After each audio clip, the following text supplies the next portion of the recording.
how to find justice in trading. In this episode, we're going to talk about how to get your trading mojo back by limiting the sword of Damocles, that omnipresent guillotine hanging over your head. Now, when you trade, there is this invisible guillotine hanging over your head, waiting to lop your head off. What exactly is that? Let's talk about it in this episode. My name is Ash Plaisted, mindologist, professor of trading. Welcome to episode 26 of the Trading Psychology and Mindset Show. It is July the 13th, 9 a.m. here in Southeast Australia. I hope you are well wherever you may be. As always, I'll be talking about training the brain and the mind that we bring to trading into the one we need for trading success. Now, in this episode, how to get your mojo back, how to eliminate that trading injustice, I'm going to try something a little bit different. In the lead up to this episode, I received a lot of questions through different social media platforms from the posts I did leading into this episode. So I've consolidated those questions into 3 different questions that I'm going to answer during this episode. Please feel free to ask questions. And by the end of this episode, you will have that answer about what is trading injustice, what exactly is that judge, jury, and executioner that I'm talking about, and how can you do something about it to be able to move past it and find trading success. So let's dive into the first question, and I'm going to read. I put these questions down in notes in front of me, so I'll just read directly from the question. Now, this chap, whose name is Steve, asked me, I think I know what judge, jury, and executioner means, but can you explain it a bit more? Definitely, Steve. So I want to run you through the way this works. I'm not going to go into the neuroscience or the biology of how this works. So I'll talk about it from a perspective of the traffic cop scenario. Now, in normal life, as in normal traffic, information comes from the outside through our senses and we process it, and our rational mind is able to easily deal with the vast majority of data that comes in and through us, through our senses. Now, as in our mind, so it is in traffic. Just imagine a traffic cop at an intersection and all of the traffic is just flowing through. It's orderly, the lights, green, orange, red, give way. Everyone's obeying the rules. The traffic cop's job is pretty straightforward. Just wave the traffic through, wave the traffic through. Now, imagine all of a sudden you hear wailing flying towards the intersection. Wow, wow, wow, and the flashing lights of an emergency vehicle. What happens? That traffic cop instantly goes, right, stop all the traffic, freeze the lights, pull to the side of the road, and they just instantly wave through the emergency vehicle. That's what happens. Now, it's exactly what happens in your brain and in your mind. When your brain receives data from the outside that it perceives as threatening, instantly your rational brain is taken offline. Instantly it's pushed to the side, parked on the side, so that your brain waves through that emergency information, that threat to survival. That is the emotional brain, the judge, jury, and executioner, who instantly passes judgment in 0.06 of a second. Far, far faster than the rational mind, the normal flow of traffic, is able to contend with. Just as in that traffic situation where normally cars are just traveling at or below the speed limit, and whoosh, through comes the emergency vehicle, quite often at high speed, making a lot of sound and getting a lot of attention. That's what happens in your brain. That's what happens in your mind. So that is how the traffic cop process works, and that is how the brain works. And that is the judge, jury, and executioner, as it applies to trading, our emotional brain, that caveman brain, that survival mammalian brain. Now, what do we do about this? Or, how do we take this forward to the next step to answer your question a little bit more, Steve, and detail a little bit more and start moving towards how we get our mojo back? So what happens with thought? How does this emotional avalanche get triggered? Well, we get thoughts that come in. That is the data. that comes in, right, and creates thoughts in our mind. Okay, then we acknowledge them. So we don't ignore thought. We don't avoid thought. Everybody that told you that, whether it worked in other parts of life or not, it is wrong. It doesn't work in trading. You can't avoid your thoughts, and you shouldn't. You acknowledge them, no matter what they are, and you recognize their presence. Then comes the routing of information and how you choose. You can choose to engage with that thought, or you can choose to not engage with that thought. Now, when you engage with thought, i.e., you start taking it on board, it triggers anxiety, stress, and everything that comes with that. That is the instant triggering of fight flight. That is your survival brain. It is game over. It's too late right then for rational thinking to kick in, because your rational thinking has become corrupted by your emotional brain. So that's when you engage with your thought. If you choose not to engage with thought, and this is obviously what I teach my clients, if you choose not to engage with thought and instead you create a pause, an intervention, and then you call up a different version of yourself. This is what we intentionally build.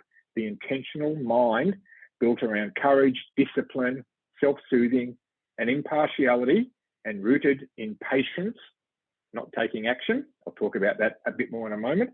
That is the very definition of emotional intelligence. So all in all, Steve, it's a fantastic question, and it really cuts to the heart of the judge, jury, and executioner.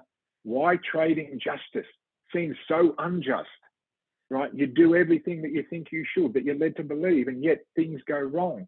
Your trading account proves that things are going wrong, and yet you're still doing everything right. It seems very unjust. It seems like the market's out to get you, right? And that guillotine, that sword of Damocles, is always hiding and waiting there. Now, that's not a great way to live, particularly not a great way to trade. In fact, it's a deadly way to trade. So we need to develop emotional intelligence, and I've just walked through the thought, acknowledge, choose to engage or not engage process. Fantastic question, Steve, and I hope that answer really covers it off for you and anybody else. I know there's lots of traders who this will be really, really pivotal for. Now, second question. Why does this happen specifically in trading? Part one, part two, and I'll censor this a little bit because this was from Jorge. I hope I'm pronouncing that correctly, Jorge. How the expletive, do I fix it? Fair enough. Like, how do you fix it? So why does this happen specifically in trading, and how do I fix it? So let me cut to the chase. There's two things going on here. Number one, it is the activation of your survival impulse. Called survival impulse, emotional brain, fight, flight, your parasympathetic nervous system. All of these things describe the same process. That is your body's inbuilt reflex to survival under threat. That's what's going on, right? So there's that, right? Then, critically with trading, you add in the compressed decision-making timeframes that we have to operate in when trading. We're making big decisions with money on the line, real money, threat of loss, in very compressed, stressful situations with the market moving in front of you, your charts moving, heading towards your stops, doing things you didn't expect. Two, that is a very stressful, compressed time frame. There's no time to think. You act. And under that situation, survival brain plus compression of decision-making time together mean that trading is this unique, highly challenging arena. It's a blood sport, really. It is a zero-sum game where, you will get kicked out of the market with those two things combined. So that is why it happens in trading. That is the justice, the jury, the judge, the jury, and the executioner will eliminate 95% of traders who either don't get this or get it and don't do the work to fix it. Good news is you can fix it. So that's what happens. So, okay, how do we go about intervening? So, question I get asked a lot, and Jorge, I think this is embedded in your question with what to do about it. Well, there's 3 steps, right? Now, I talk about these in great detail elsewhere. I teach this in my coaching, and there's other videos on my website where I go into greater detail. But let me sum it up. Step one is breathing. Now, breathing is a key element of your emotional signature, your biological emotional signature. When fight flight is coming on, when we feel emotional arousal, what happens? We start to breathe in the top of our lungs. Our breath gets shallow. Our eyes narrow. Our jaw tightens. We feel tension and muscle stress. That is all chemical, or that's reactions to the chemistry of emotion preparing you for fight flight. And it happens like that. Okay? Now, if you don't develop through breath a way to intervene with that emotional hijacking, you're in big trouble. So what sort of breathing? So this is where I teach diaphragmatic breathing. Now, diaphragmatic breathing is not that complicated. Think of a bellows, because it's also known as bellows breathing. When the air comes in through the little nozzle, the lungs expand at the bottom, not at the top, and then you push it back out to the nozzle. This is how you must breathe. So use bellows breathing. Breathe in. Instead of breathing into the top of the lungs, which fight, flight, survival impulse will try and force you to do, breathe into the lower lobes, the diaphragm, basically your stomach.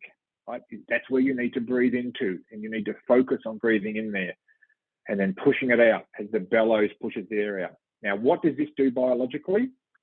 Simply put, it very quickly redirects oxygen away from the major muscle groups and back to the brain, because fight, flight impulse automatically redirects oxygen away from the brain, because thinking is not required. Your emotional brain just wants you to run or fight. And the best way to do that is to narrow your focus of your eyes, speed up and shallow your breathing, and focus energy on the major muscle groups ready for action. We've got to intervene with that. And breathing is the best way to do it. So that is step one. Step two, you now are able to get to mindfulness.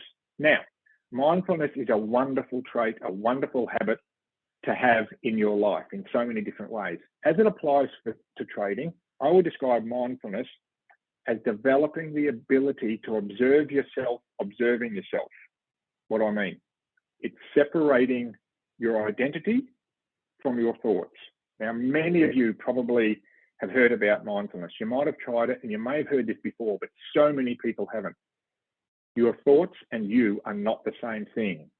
You are not your thoughts, right? You have the ability to stand back from thought and see it coming and choose whether you do or don't engage with it. This is a very, very mission critical skill to develop, and I teach it at length in my coaching. But for the purposes of this question, Jorge, mindfulness allows you to separate from thought, choose what and how you engage with thought, and then, most importantly, it opens up the next step in your transformation, and that is going deep into your beliefs that show up in your trading and your trading account, these limiting beliefs that lie deeply buried below conscious awareness, right? Not the beliefs that you say you have, it's the beliefs that lay deep within. Mindfulness allows you to get to them. And once we can get to those beliefs, we can start to reshape them. We can start to bring forth other parts of your potential. Courage, discipline, self-soothing, impartiality. These are the archetypes, these are the traits that we all have inherently that we need to train to reflex to under the pressure of training. It takes work, okay? It's not just about positive affirmations or positive thinking. You must train this. You must train this, and that's what we do in our coaching. But for your question, Jorge, breathing, mindfulness, and the reflexology, retraining the way your brain responds to the pressures of trading so that you can perform at your best under the very intense, unique pressure of trading.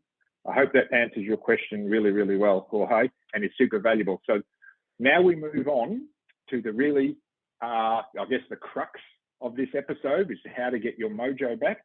And this was asked by Sylvia. Hi, Sylvia. I hope you're well. Thank you for this question. So the question is, what exactly is mojo in trading?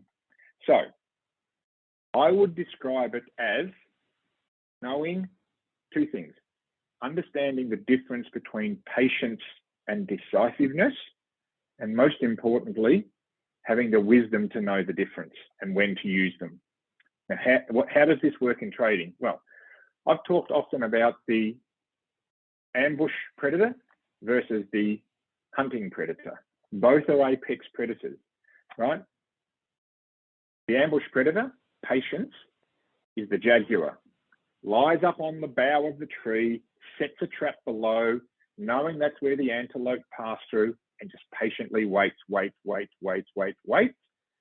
the antelope shows up in the trap, the jaguar will just drop straight out of the tree on top of the antelope and breaks its neck in a flash, right? Or if it doesn't break its neck, it lets the antelope run away. It doesn't chase after it. Now, compare that to a hunting predator, the lion, who identify a target and then go hunting after it in a pack. And they get kicked in the head, they get hurt, they suffer losses, right? They keep chasing, hoping to pull down that, that buffalo, right? Now, apply this to your trading. Trading is about the patience of the jaguar, not the go-get-it alpha apex mindset of the lion, right? That might have worked in other parts of life, doesn't work in trading. This is a fundamental understanding. This is the mojo of trading.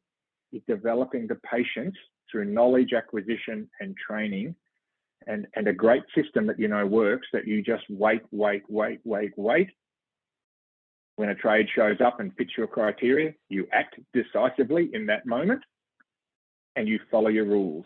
If the trade works, you let it run until it reaches its target. If the trade doesn't work, you get out and let it go. Just as the jaguar lets the deer go if it doesn't work, killing it, breaking its neck. But if it does work, it works quickly and it takes that deer back, to consume. This is how it works in trading. So that is Trading Mojo. So I want you to imagine, Sylvia, your life when you know explicitly the difference between patience and decisiveness and the correct time to apply them, right? Without that emotional brain, sword of Damocles, waiting to drop and lop your head off metaphorically and drain your trading account. So these are great questions, guys. I hope that these answers have walked through what the injustice of trading looks like, what in fact is the judge, jury, and execution of trading, your emotional brain, and how to get your mojo back. So what do we do from here? Now, please subscribe to the channel if you enjoy this video, Trading Psychology and Mindset. I think you can search the channel by typing in Mindset Reflexology.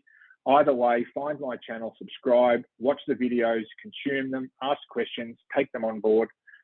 Come to the website. I've got longer training masterclasses on my website, mindsetfitmethod.com. Click the watch masterclass. I've got a free 30, 40-minute masterclass in there that goes deeper into this.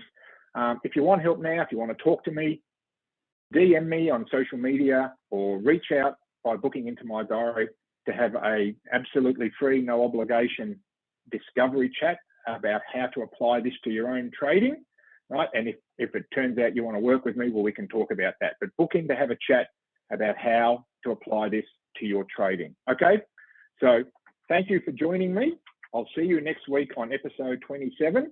And remember, the mind you bring to trading is not the mind you need for sustainable trading success. Wherever you may be in the world, I wish you happy trading, mindful trading, and I'll see you next week.